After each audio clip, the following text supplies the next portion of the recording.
All right. Good morning from Bali.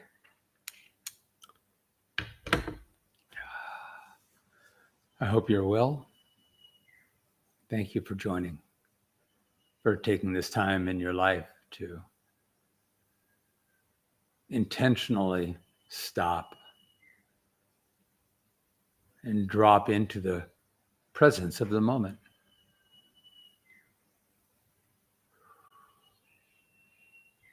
We're so often trying to make life what we want it, to create the opportunities and the experiences that we're often not just rested in the essential grace of the moment. And whenever I use the word grace, it means truth, at least the way I use it, to come to rest in the divine grace of the moment. Just what is, not what we're trying to make of it, not what we're narrating or opinionating or judging about what is, but the isness of this precious life. So thank you for joining us here in Dharma Talk, also known as Satsang. Sat is truth, the absolute truth, the essential nature of life itself, of consciousness, Sat. And song is Sangha, to come together more and more as a community of worldwide community of people who are truly interested in piercing the veils of illusion, the illusions of separation, and recognizing the unity, the oneness of being, the shared experience by all beings, which is the one consciousness of loving awareness, without judgment, without opinion, without conditioning, without programming, just the pure oneness of loving awareness. That's the Sangha. And it is so valuable to come together in these conversations, in these explorations, in these intentional meditations, to remember what's real. We get so lost in the moment, lost in the content of experience, get lost in our own narratives, constant narratives about what's happening and what it means, what we want, what we don't want. We can get so lost in that we forget that that's all coming and going and arising and passing within the presence of pure awareness that we are.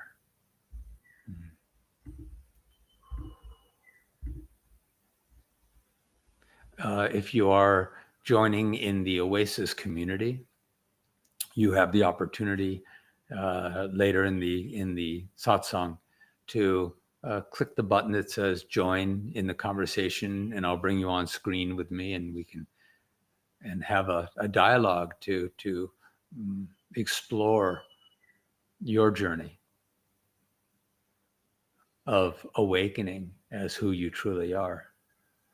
And if you are on YouTube, you can join in the chat, and I'll be monitoring the chats as best I can to hear your questions or your insights or your sharings as part of the community.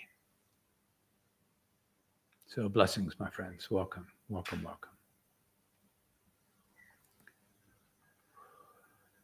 So I'm currently writing a book, and as I'm doing so, it's really asking me to be even more attentive to what are the foundations? What are the really essential foundations of awakened living that need to be addressed or attended to? So we don't get so lost in all the content of experience. We can still play in it all. We can still experience it all, but not to get so lost in it that we forget our essential nature, which is already whole and at peace, the stillness of being. And what I'm recognizing currently is that really it's about learning and learning the truth of our being and how to abide that truth, how to come into alignment and come to rest as that truth, which is essentially, it can be called many things.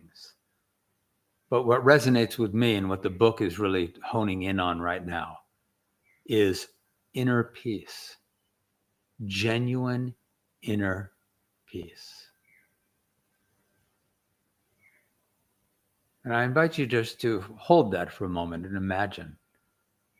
Imagine not just being at peace with life, with your own mind, with your own conditioned anxieties or thoughts or fears or doubts, these programs and conditionings and what we have learned and the egoic construct that we have put together of self, to be even at peace with that and all of its machinations, to be truly rested,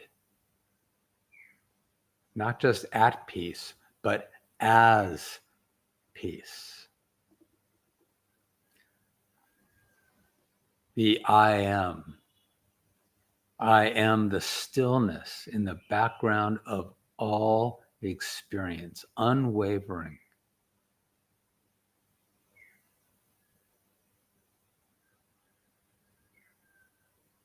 Whether I remember it or not, it is still always the truth of being, the essential nature of being. So that's what more and more these satsangs, these invitations, these conversations are really about. How do we come to know that essential piece of being? By awakening to it, to awakening as it, to awakening to its presence,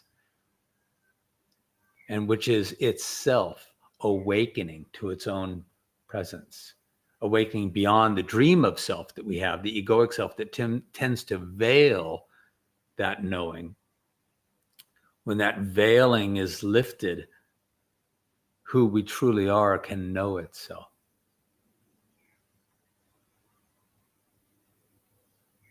So that's what these conversations really are about. How do we come to abide the power of inner peace?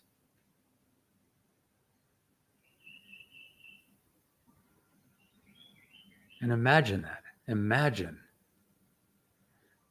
not just coming in and out of peaceful states of mind. Then when we are in a peaceful state of mind, we tend to try to cling to that and make it stay, or we tend to try to over manipulate the world around us so that it doesn't disturb this fragile peace of mind.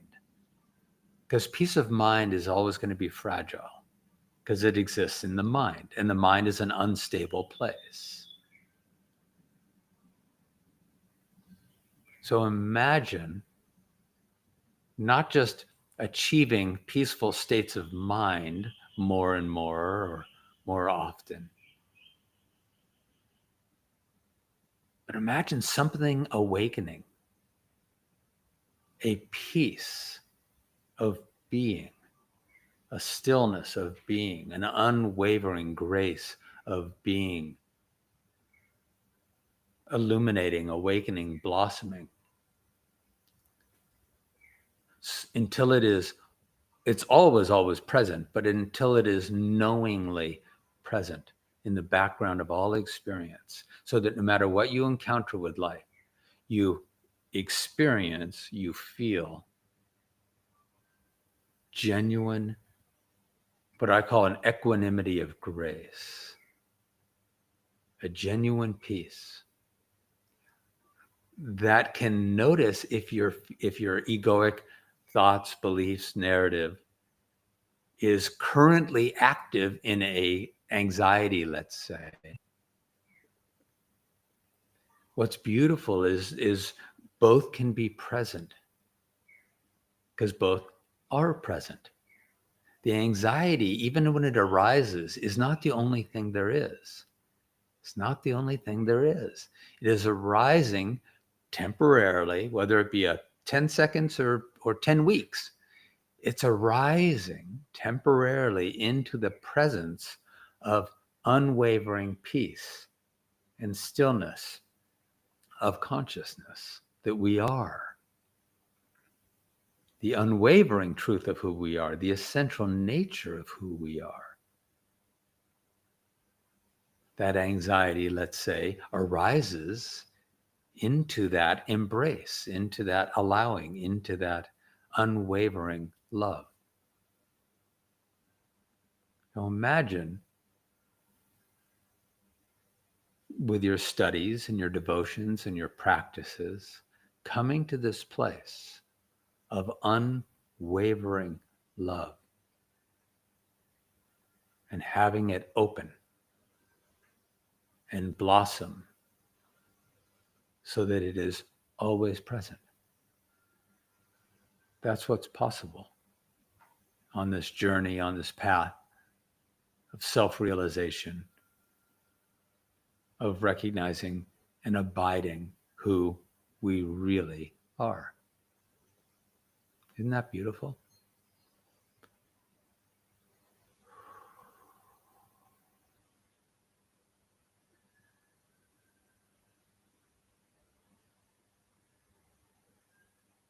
So how do we do that? We start right here. We always start right here in this moment with an intention to be more conscious of what the heck is happening right now. Oh, there's the outside world moving, being. There's my conditioned thoughts and feelings and narratives and emotions around all of that. But behind that is the unwavering consciousness of love, of acceptance. And I am that. So we intentionally stop on a regular basis and ask, wait, what are the components of this human spiritual experience? What is the spiritual nature of my being? And it's always present. It can't not be. It doesn't come and go. It's who we are.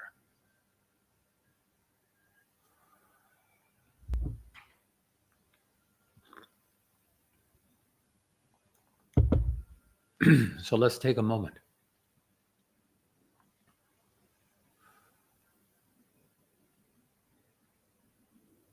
Just allow yourself to slow down.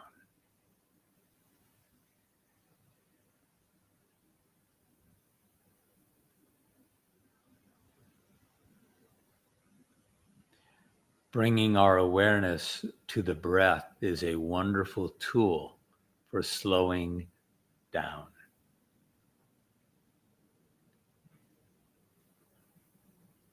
We're not necessarily quieting the mind. We are intentionally pointing our awareness somewhere other than the mind. So you're pointing your awareness to the breath. Just notice the inhale and the exhale of your breath.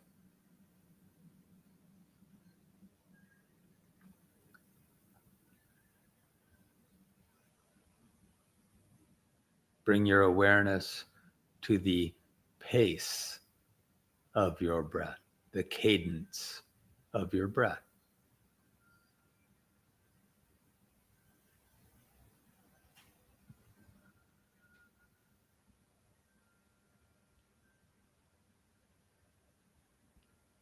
Bring your awareness to the depth of your breath. Full breaths.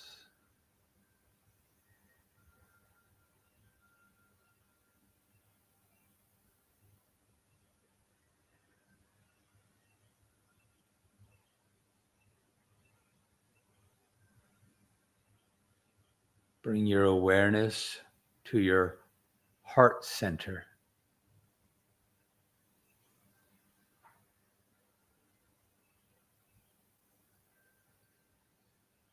And imagine that it is your heart that is inhaling and exhaling. Imagine the breath moving in and out through your heart.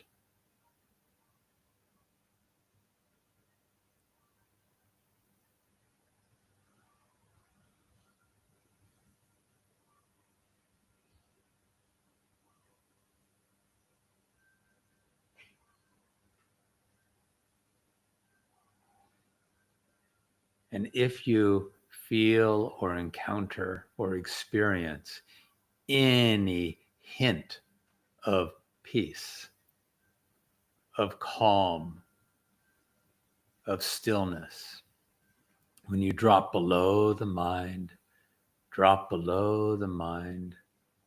down and down into ever widening circles of being, into the ground of your being, the essential nature of your being, before thought, before beliefs, before egoic stories. Drop down, drop down, drop down.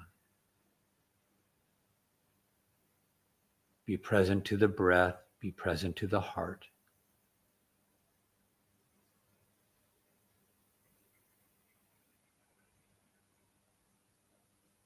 And if you feel any experience, recognition of peace or stillness, recognize that it is always there. It didn't just arrive.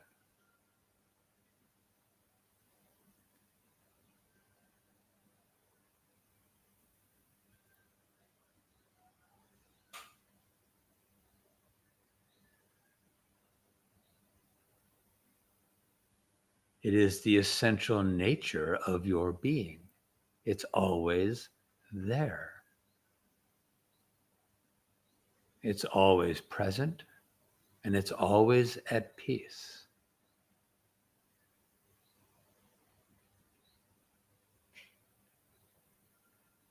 The issue is that we let our attention get completely captivated and consumed by our mind's projections about each moment. What does it mean? Do I like it? Do I not like it? The ego is always asking, is this a threat to me? Does it demean me? What does it mean about me? And we get lost in that narrative of our own mind. But at any moment, we could stop and intentionally drop our awareness down and down out of the habitual activity of mind and into the essential grace and peace of our being that is always there. Ah, I am that. I'm not my mind. My thoughts come and go. My stories come and go and are constantly changing.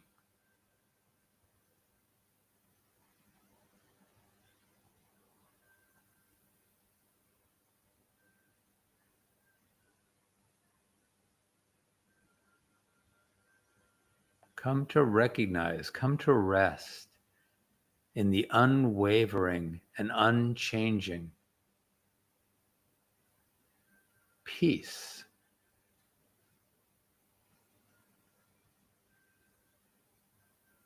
of who you really are.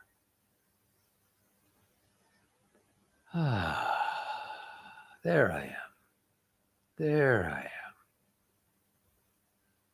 Always, forever, there I am.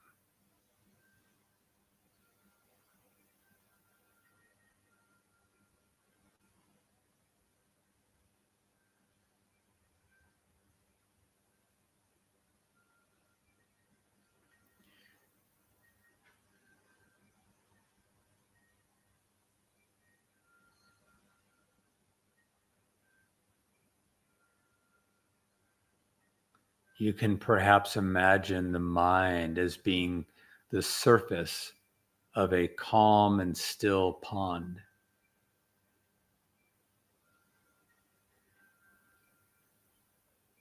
And things happen in life, and that's like pebbles being dropped into the pond.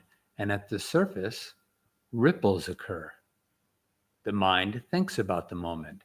It judges the moment. It assesses the moment.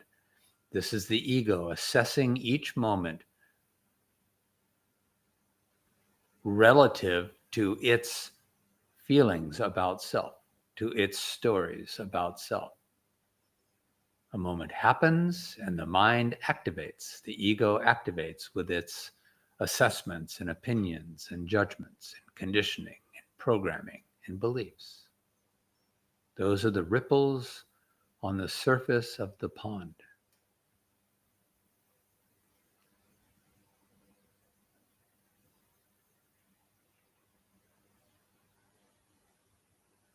But if you drop down into the stillness of the pond, you will find that that pebble, it activated at the surface, but then it just drops peacefully through the pond. The pond is not agitated. The surface of the pond might be agitated.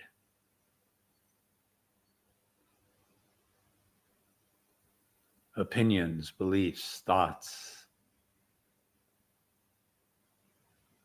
stories, narratives.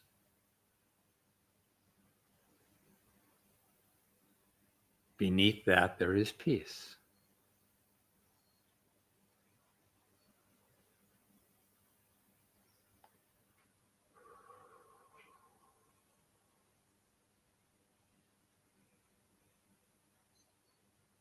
And often, when we feel that disturbance, an egoic panic, constriction, fear, narrative of worthiness or unworthiness, story of self, and it's displeasing or disempowering or disturbing, we tend to want to make it go away. So we get very involved with the thoughts, trying to change them, make them go away, calm them down. And in this analogy, that would be like taking your hands and trying to smooth the ripples on the pond.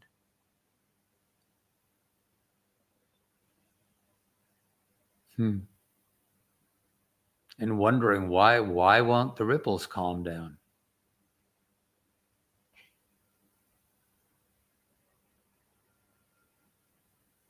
Don't touch the thoughts.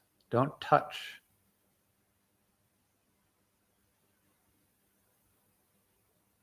the activity of the habitual mind.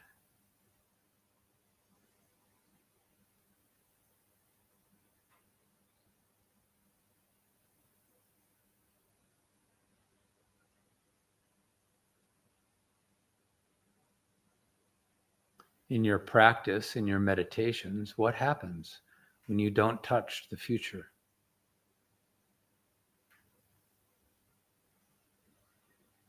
When you don't pick up and re-examine the past, but just come to rest in the stillness of being, the unwavering peace of awareness, of consciousness.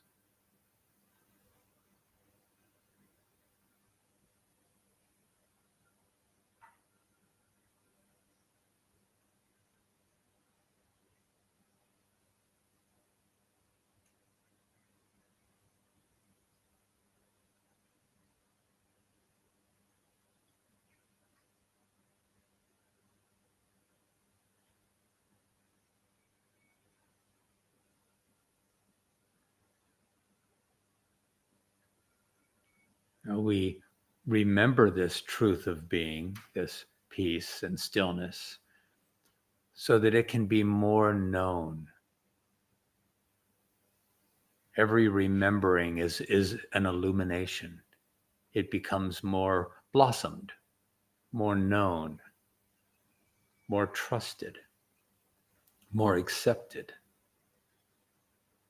There's a stronger abidance of this truth that's always there. We can reprove it to ourselves again and again and again. Every single time you drop your awareness down out of the habitual narrative and projections of mind, you will find peace. So every time we remember it through our practices, our meditations, our self-inquiries, it becomes more robust, more prevalent. It's always there, but it becomes more known.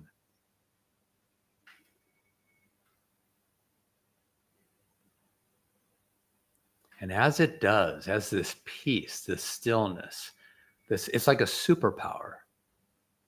As this strength, this power of true, genuine inner peace is known, then we might turn and address some of the agitation of mind, but not from a place of needing it to do anything, but to be met with love and understanding and compassion.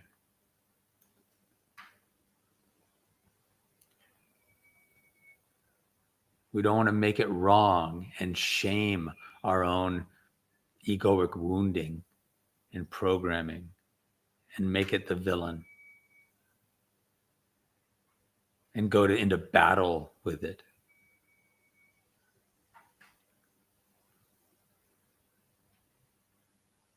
But to hold the loving presence of awareness so that even our own difficulties and hurts and pains and fears and uncertainties can be met with love. It's like a small child who is afraid coming to the healthy parent and saying, I'm feeling a fear. The healthy parent says, yes, I hear you. I'm here. Let me hold you while you feel this fear. Let me hold you. We can gently talk about it if you'd like.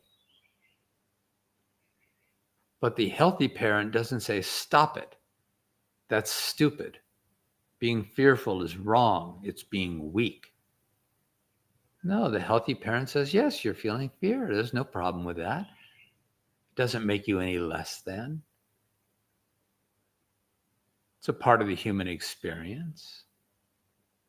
And it holds space.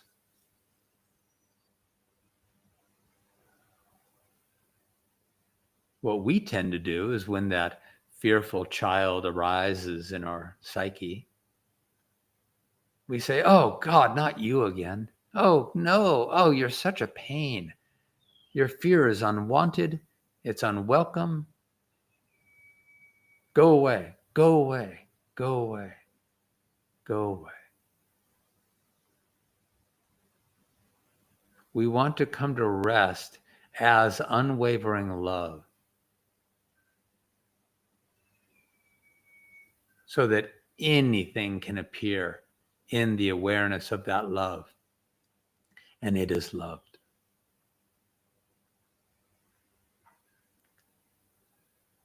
That is the superpower of true, genuine inner peace.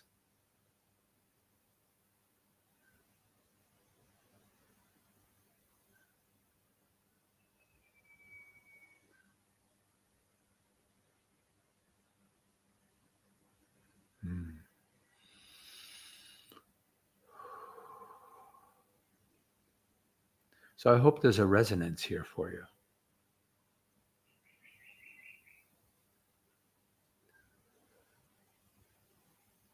A recognition, a remembering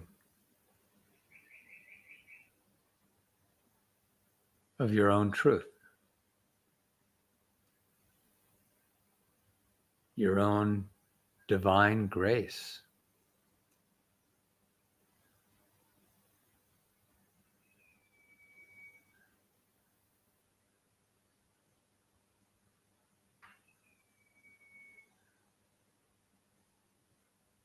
And it takes practice, and it takes study, and it takes engaging in these conversations again and again and again and again. It's like anything,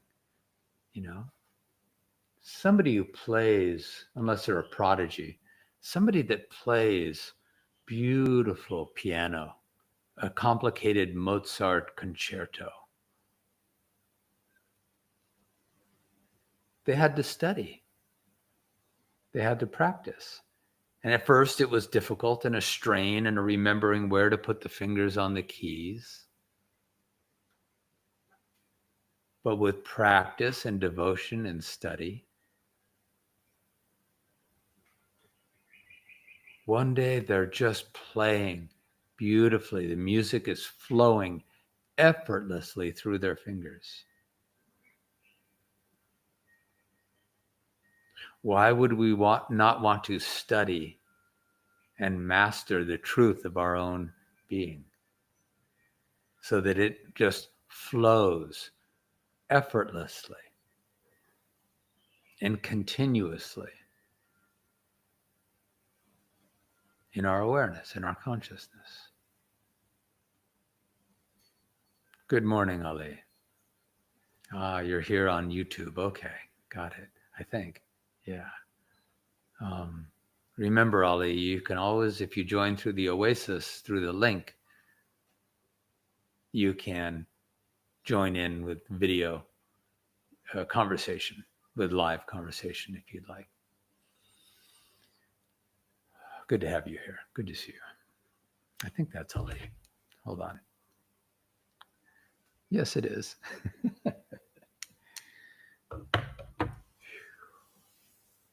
It's a superpower. To know our inner peace is a superpower. It's freedom. Because life's going to happen and people are not going to behave and life's not going to behave. And all manner of circumstances and conditions and relationships and conversations are going to happen. If we predicate our sense of peace upon all of that behaving, we will suffer, we will struggle.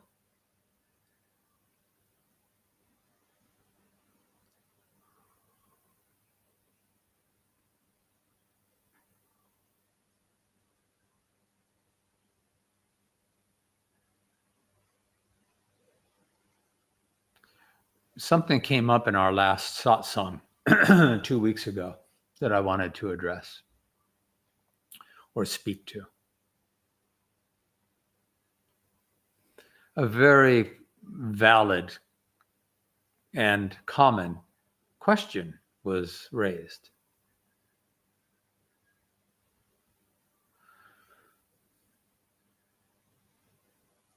And the question was raised around what motivates our actions, the things we're trying to create in life, the families, homes, relationships, jobs, creative endeavors, travels, the things that we do, what motivates what we do. And when we start to recognize that the egoic motivations are all feeding a construct of self that isn't real. The ego is not an actual thing. Ego is activity of mind. The ego self is a story of self, an activity of mind, a constantly playing and forming and reforming and reformulating story of self. It's not who we really are. It's made up. Now, aspects of the egoic identity are handy to live in this world of form. We have a name, we have a sense of maybe role or identity or place in the world, and that's handy to live in this human form. But the stories of what we need to feel loved, what we need to feel happy, what we need to feel at peace, those are egoic needs and egoic parameters. And so the question arose that, wait a minute, when I come to rest and I recognize that's not who I am, it feels like there's an emptiness. That feels like all motivation goes. And what would motivate me to live a life? And isn't any, as soon as I start moving into activity again and seeking and doing and trying to create this, not create that, isn't all activity from the ego? And when we feel that, when the ego doesn't quite recognize that there is another self that can be motivational, when we feel that, it can be very scary. And the ego says, no, you need me. I'm the one who motivates everything. I just need to be a better ego. I just need to be a less fearful, more of a sense of fulfillment, less sense of lack. I need to be a more robust or healthier ego. Because what would motivate any action other than ego? We want to remember that a far more prominent and enduring essence of our being is the soul. The soul being an individuated expression of the one consciousness. And a soul also has desires, inclinations, motivations. It is drawn toward this experience and not that experience. It is not as, it doesn't enjoy so much or feel as nourished or fulfilled by that experience as it does by this experience. So a soul will also guide us more authentically than the personal self, more authentically than the egoic construct that is a construct of programming and conditioning and stories and all the things that we were taught by mom, dad, society, media, culture.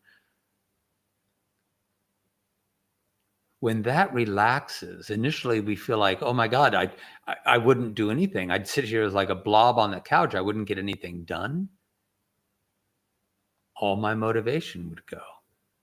But that's only because we're so used to being motivated solely by the egoic construct that when that dims, when that relaxes, it can take a little while for us to hear our own soul and to trust its intuitions. Intuition is just listening to our own soul. And it will guide us robustly, powerfully, clearly, more peacefully, with less questioning, with less second guessing.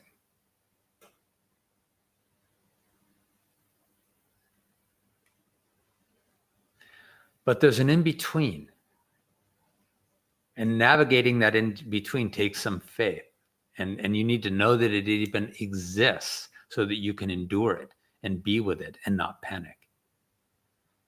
But the in-between is kind of learning to not be so guided by the habitual narratives of the ego and start to be guided by the essential and natural and authentic inclinations of the soul. And one analogy would be like, imagine that you're at a rock concert and you're right up against the speaker and you've been there a long time listening to this bombardment of noise. That's our ego mind. It's been guiding us for an entire lifetime. The noise of the mind, the stories, the narratives, the opinions, the judgments. That's just been going on for so long. And imagine that you went right from that experience and were suddenly transported to a beautiful glen out in the forest. Initially, you wouldn't be able to hear the bird song, the frogs, the crickets, the light whispering of the wind through the trees, the babbling brook. You wouldn't be able to hear any of it. Your head would still be ringing with the habit, with the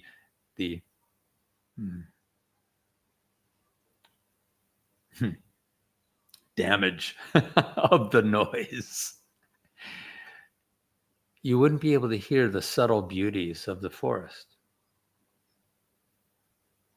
And if you didn't know what was going on, you might sit there and you'd hear nothing and you go, well, nothing's happening. I'm getting no guidance. I'm getting no input.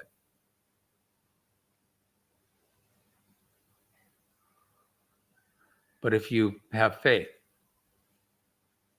and you practice and you come to rest in that stillness again and again and again, you start to feel and hear its presence. And it's beautiful.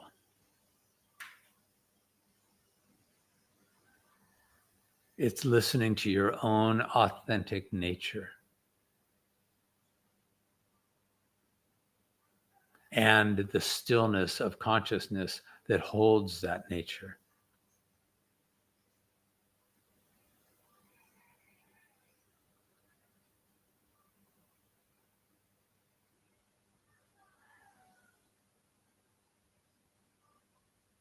It's like going to a new place.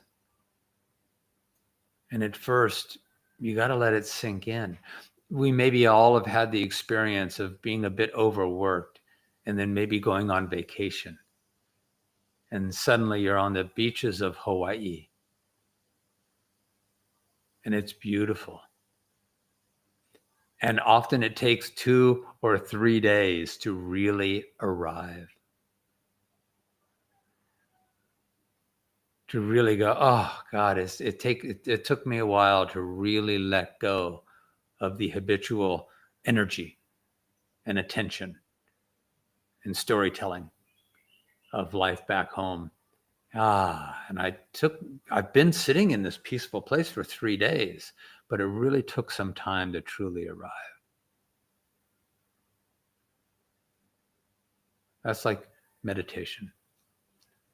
That's self-inquiry. That's coming to rest in the essential stillness of our being.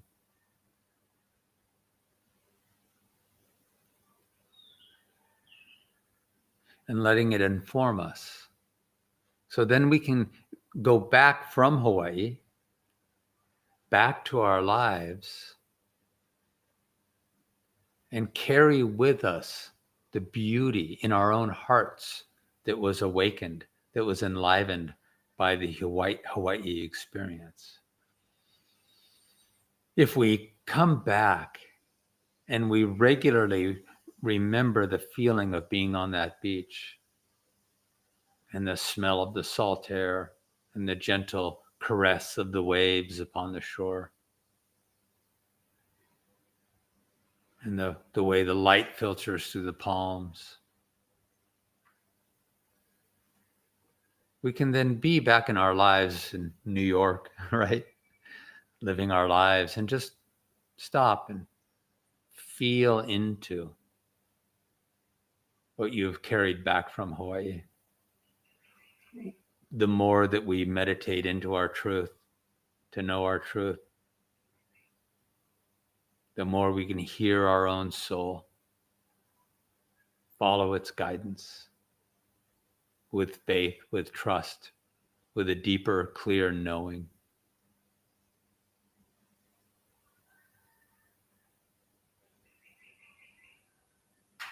And then we carry that back into our busy daily lives and relationships and conditions and situations. Some of them are going great, other ones not so great.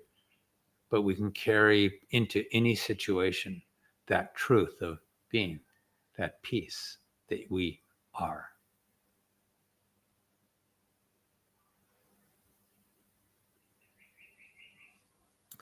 Ali writes here, the practice and devotion is important.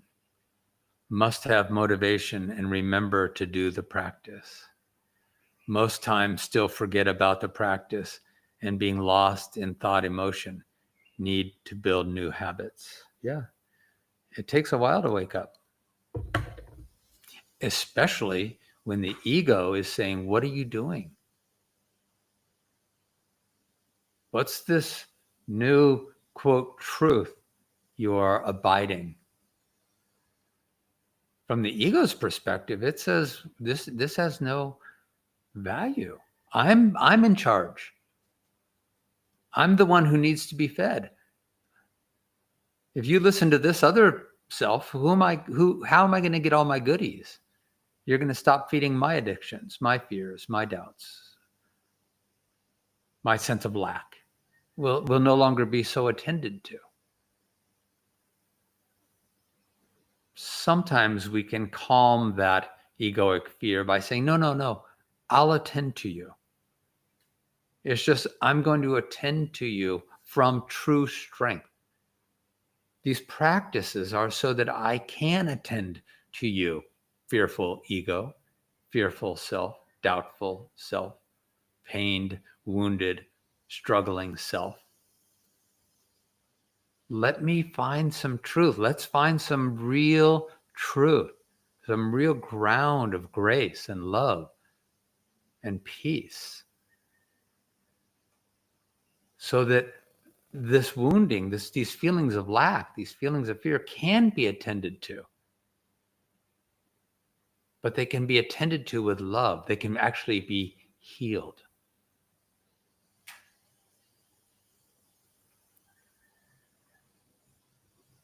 So that's part of the practice, Ali, is kind of reminding yourself, the frightened self, no, this is all good. This is all, you'll feel better.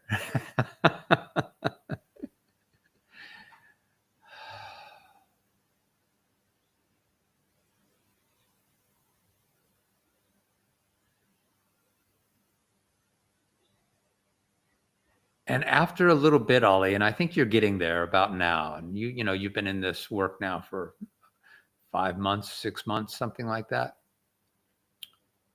And we talk about years, right? We talk about years to really, really often come into this deep, direct abidance. But where you are right now, I think you're probably coming to the place, Ollie, of recognizing that you kind of don't have a choice. The old ways of trying to manipulate and control and manage not only the outside world, but your own conditioning, It's not stable. It doesn't work. My mind still trots out old ripples of disempowering thought. Far, far less, and they're far less strong, but it still does. The idea isn't that I'm not free until that stops completely. The idea is that I know who I really am, and so when they arise, I can meet them and see them, notice them, and marvel at them, and go, "Oh yeah, there's check out my conditioning again. There's still some ripples there."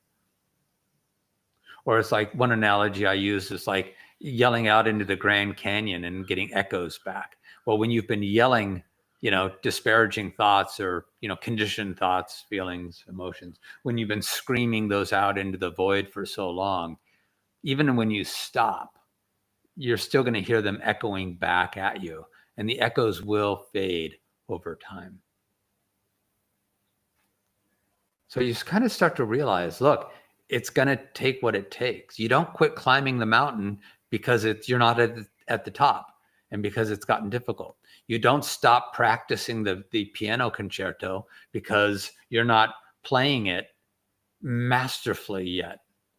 No, you keep playing until you play more masterfully. You don't stop and turn around and go back. I'm sorry, Ollie, there's no going back. There's no going back. Not once once you've got a glimpse and a glimmer and a hint and a taste of who you really are, there's no going back, because you recognize that the only thing that awaits you going back is more illusion and delusion and suffering and struggle. So move forward. Keep moving forward. And the one who is frustrated by not yet arriving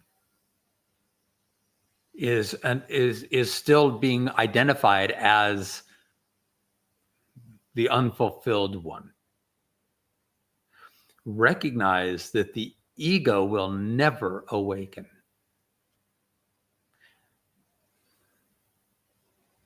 See, the ego is saying, once I am tamed, then I will be at peace.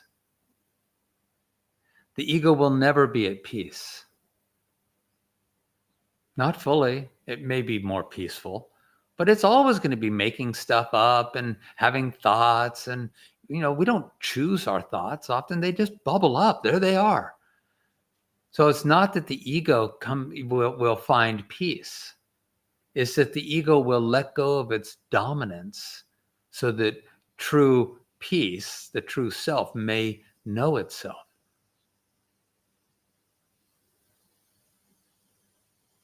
May come into the forefront of our awareness. The ego says, I'm frustrated because I'm not feeling at peace. Well, the idea is to say to the ego, yeah, you're not supposed to. That's not what we're doing here. We're not trying to make the egoic self be what it's not. The egoic self will always be the egoic self. The idea here is that we learn to transcend that and move beyond that and find the true peace of being. And then when the ego arises its frustrations and says, ooh, I want some of that, you say, you just look at it from this peaceful state of being and you say, ego, you don't need it. You don't need it, because you're going to do what you do. I know who I am now. The true self is known.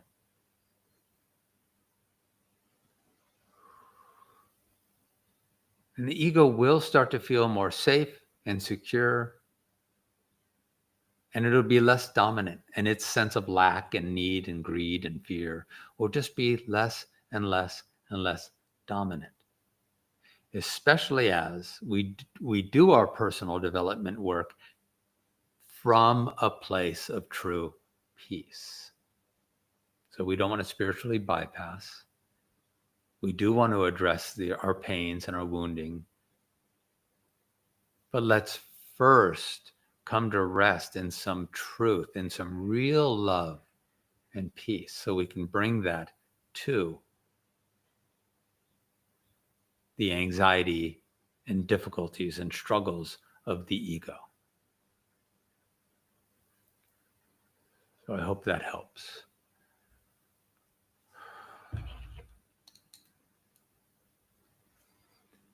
Says, yes, sometimes the egoic self gives doubt, gives reason to go back to egoic self. Oh, yeah.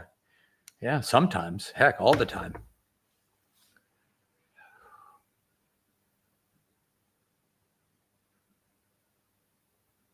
Imagine if imagine that you've never been in a self-driving car. Well, first let's imagine that self-driving cars are perfected. That they work beautifully. They really never have problems, and they're just a part of our lives now. But you've never been in one. The very first day I seat you, you've seen them in movies, your friends have them, like there's evidence all around that they work.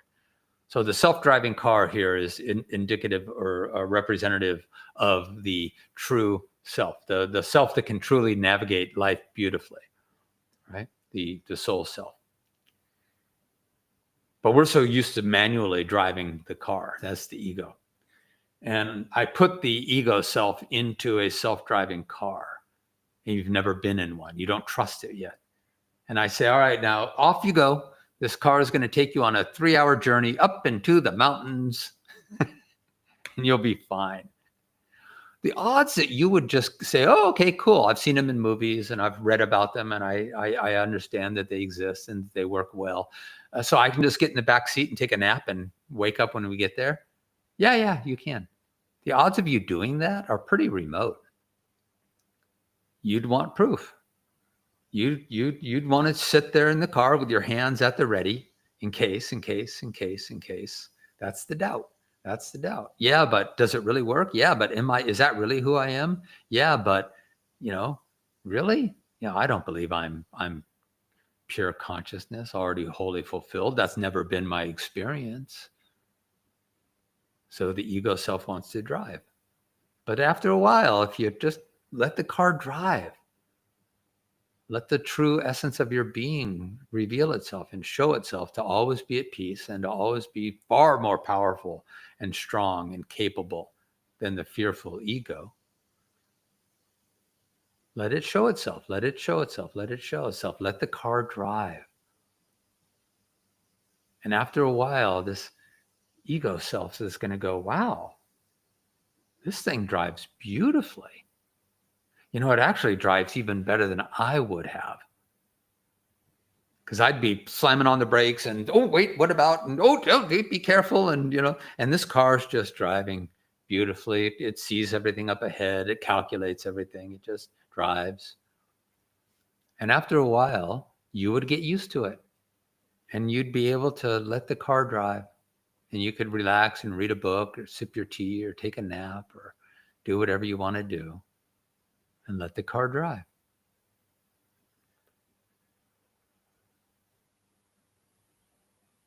So that's what you get to do.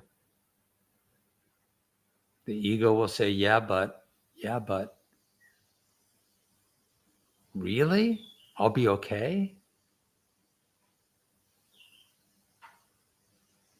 I mean, ultimately you say, yeah, you don't even exist. All your fears and doubts and stories and sense of worthiness or unworthiness or lovability or not lovable, those are all constructs of mind. You are okay. The essential, enduring, true, ever present right now, sense of self, truth of self is okay.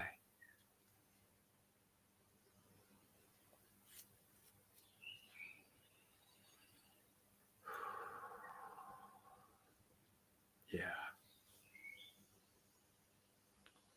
All right, my friends. Other thoughts, questions, reflections?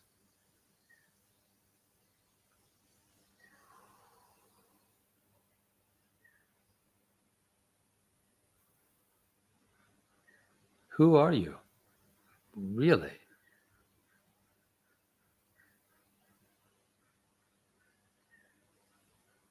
Are you what you've been taught you are? Are you all the temporary dynamics of your human experience?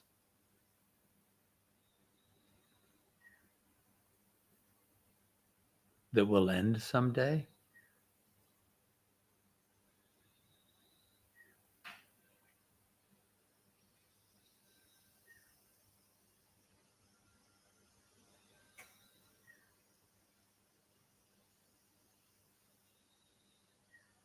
You are the vast and deep ocean of peace underneath the often and chaotic waves of the mind.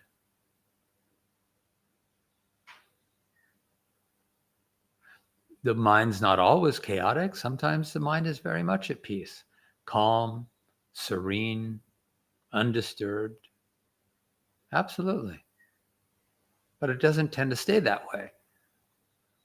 Then it gets agitated about something or gets worked up about something. When we can sink down and remember the unwavering, unchanged, unbothered peace of being,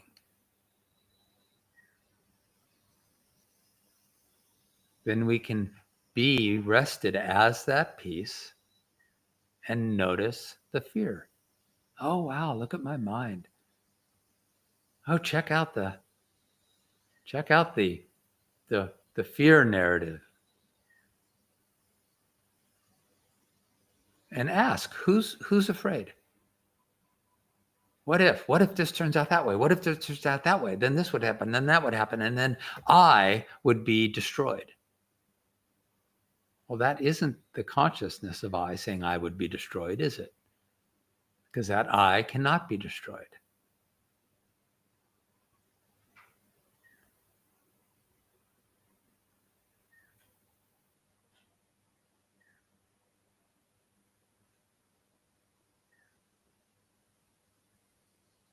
The ocean is aware of the waves at the surface. It just is not so identified with them that it exists only in that thin layer of self.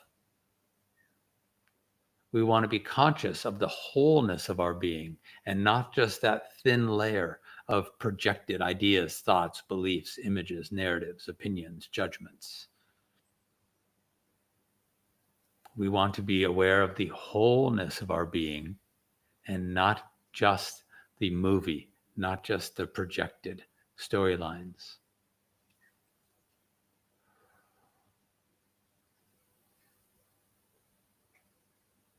Does this make sense? Do you see how being attentive to our practices and our meditations and our awakening that awareness again and again and again is valuable?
And whenever you self-inquire, who am I really and who am I not, you're going to keep coming up with the same answer again and again and again and again. And at some point, you may finally choose to live as who you are and stop believing who you're not. It's insanity. I got to that point where it just became so ludicrous.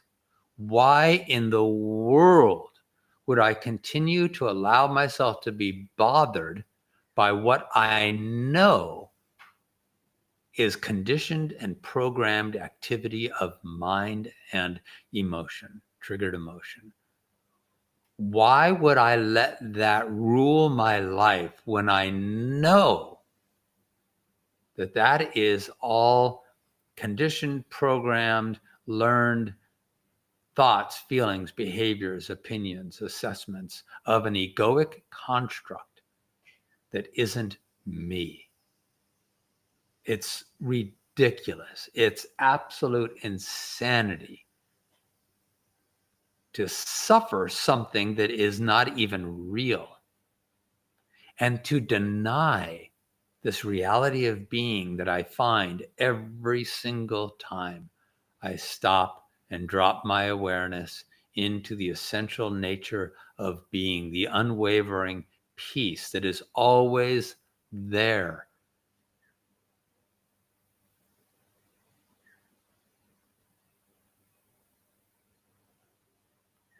The self beyond mind, the self beyond all the stories, the screen beyond the movie. Movie is always changing. The screen is always at peace. The sky beyond the weather is always changing. The sky is always at peace. The ocean waves on top of the calm, deep depth of peaceful ocean.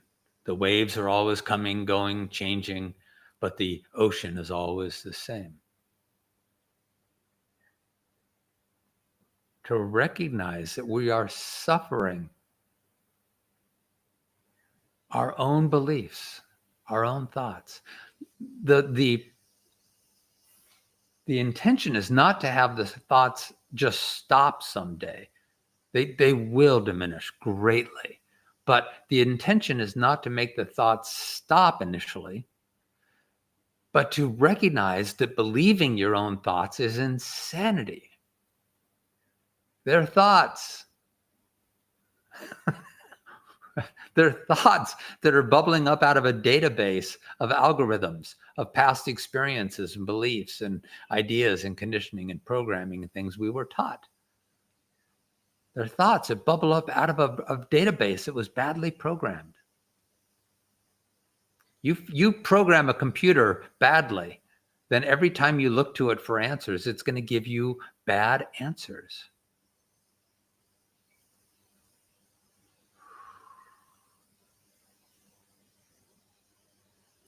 So you may come to a place where you realize this is insane. I'm not doing it anymore. I'm done. I'm done. I'm not going to believe my own narratives any longer. I'm going to come to rest in this beautiful stillness of being, and I'm going to trust that. And who's the I that trusts that? Is the stillness of being itself. You are not the ego. Stop trying to give it everything it wants. And even when it wants the stillness and it wants the peace,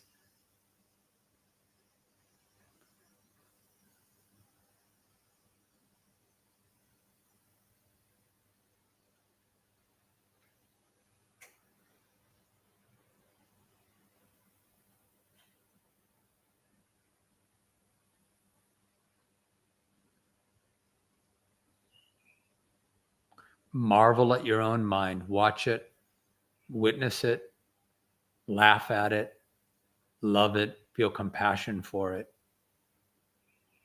but don't get lost in it. Marvel at it from a place of love and compassion. It's like the sky marveling at the weather, going, oh, wow, this is a big storm. Check that out. Oh, look at those those light wispy clouds, and the sky is always just marveling at all the different hurricanes and slight drizzle and clear skies. It's just always marveling at whatever comes and goes within it. The movie screen is always fascinated with whatever movie is playing, but it doesn't get lost in it. Inner peace is what we are. It's not a state of mind. A peaceful state of mind comes and goes. And it's a paradox. A peaceful peace of mind, or a peaceful state of mind, we often then are clinging to making it stay peaceful, and that becomes a struggle, and then we're no longer at peace. The peaceful state of mind is interrupted by its own desire to stay peaceful.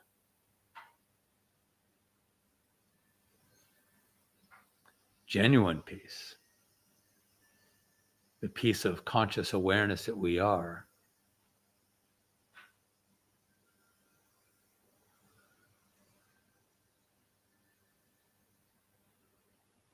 that simply needs to be remembered. Just needs to have the light of awareness pointed to it again and again and again until it is so illuminated that it just shines beautifully and calmly and just subtly in the background of all experience. I've got some issues with my landlord. He's a kind of a psychopath, and it's frustrating.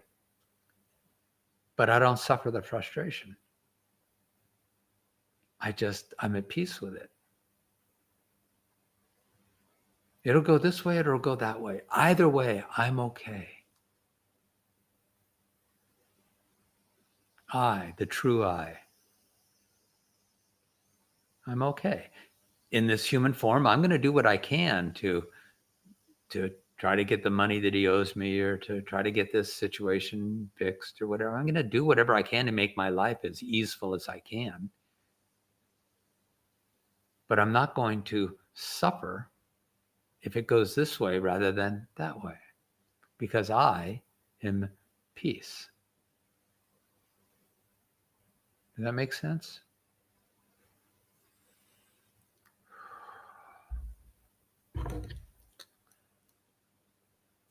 Another comment here. When it's a good day, when things go as planned, it's easy to go to being. But having a bad day, when things and people just don't go as planned, I find it harder to go to being, easily frustrated and lost in emotion.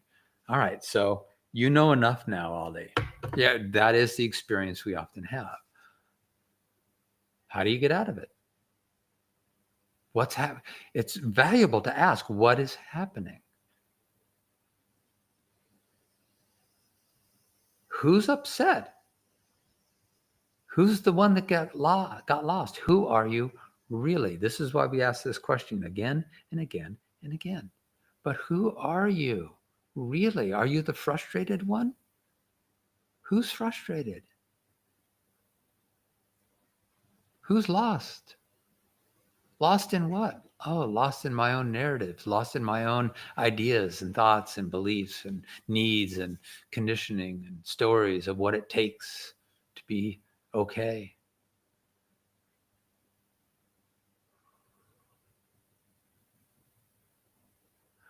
And this is why we practice. Ali, you're a member of the Beyond the Noise course. You're a student of the Beyond the Noise course. The reason that course exists is to help you stay in the conversation of truth, and to look at all the different ways that the ego is going to attack, and that the mind's going to question, how to move beyond that, how to transcend that, how to be with that struggle.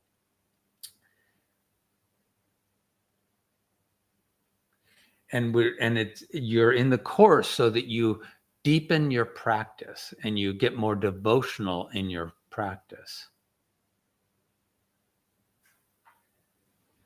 so that you will get lost less often and you'll remember your truth more often. So we practice feeling our truth, knowing our truth, abiding our truth, so that it continues to blossom and awaken and strengthen. The awareness of itself strengthens. It's already strong, but its awareness of itself strengthens, so that when we come from the peaceful meditation into the difficulty of life, where people aren't behaving and situations aren't behaving, we have a strength of inner peace awakened, so that we can go into, so that when life is difficult, we don't get so lost. Here's the key. A lot of people, what they do is they only try to go to the peace, go to the essence of being only when things are difficult. Well, that's like, it'd be like the concert pianist going to play in a symphony concert in front of a large audience under the pressure, right? And saying, oh shit, I haven't been practicing. It's going to be really hard for me to play well under this pressure. I haven't been practicing. So this is why we practice. So that even under in the pressure of a moment, we are so practiced that it's just natural. I think about, there was a show I used to watch as a kid, Kung Fu. Keith Carradine was the Asian master. I don't know what it was, Tai Chi, Kung Fu. Well, the show was called Kung Fu. And he was the master of Kung Fu, and he was living in the West of the United States. And the cowboys were all kind of the ignorant braggarts and, pistoleros and such. And then whenever there was conflict, he was the one that, even when people were throwing punches and the Indians were shooting arrows and life was coming at him hard, the world of ignorance and selfishness and greed, whenever it was coming at him hard, he just stood in his stillness, in his peace. And as the arrows would come, he would just deflect them. And as the punches would come, he would just move beyond. And he was so practiced, he would naturally know what movement to do to move the energy beyond him. It takes practice. So in my 10 foundations for true peace and freedom, you can get on my website, the free ebook, it talks about study is one of the foundations. Practice is one of the foundations. Patience is one of the foundations. Community, conversations, stillness.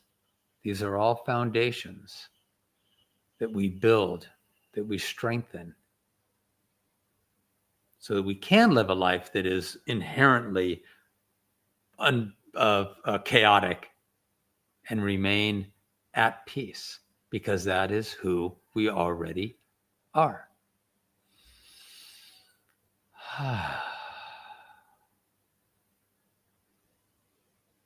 That's the superpower, to know our truth. That's the superpower, to know our truth.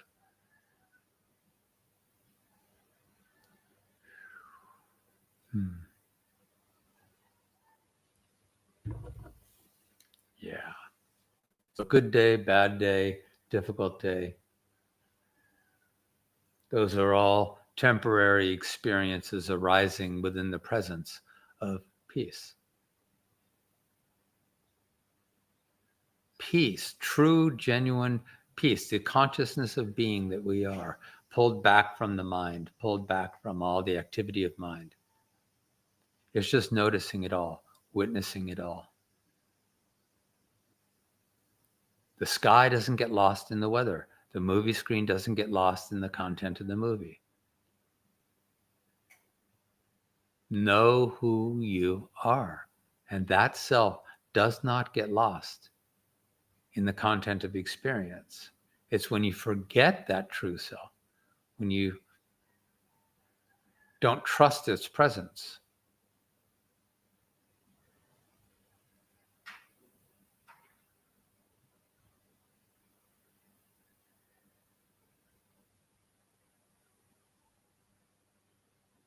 that you get lost in the weather.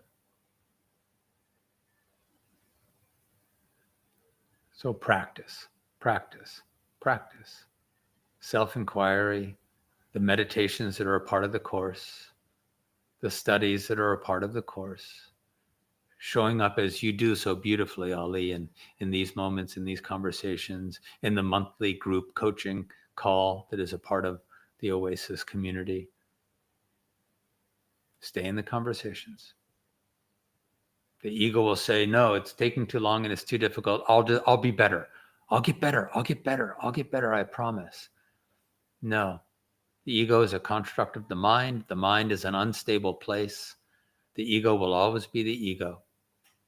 And it will never come to rest in peace.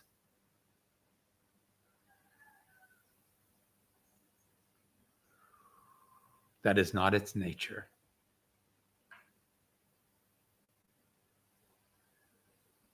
Beautiful.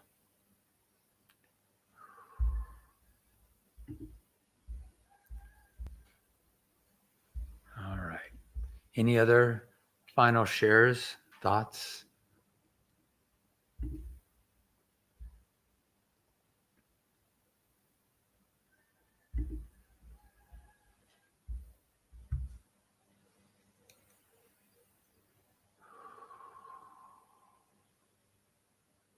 Study. Practice. When you're out in the garden working, when you're out on a walk, when you're sitting by the beachside, when you're driving, take the time to ask yourself, what makes up this human spiritual being?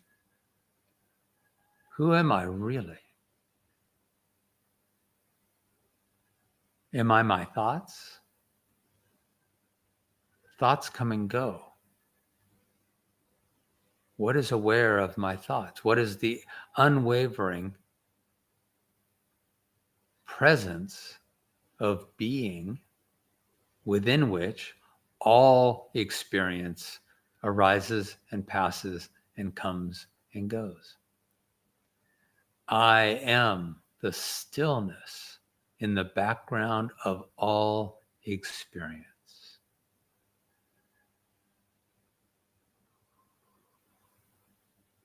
Even the total getting lost in the content of experience is perceived.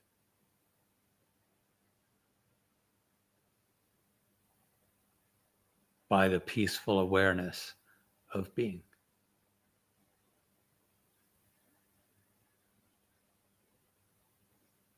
All right, my friends, blessings. We'll see you hopefully in 2 weeks. If you're part of the Oasis community, I think it's next Sunday we have breath work. Much love, blessings.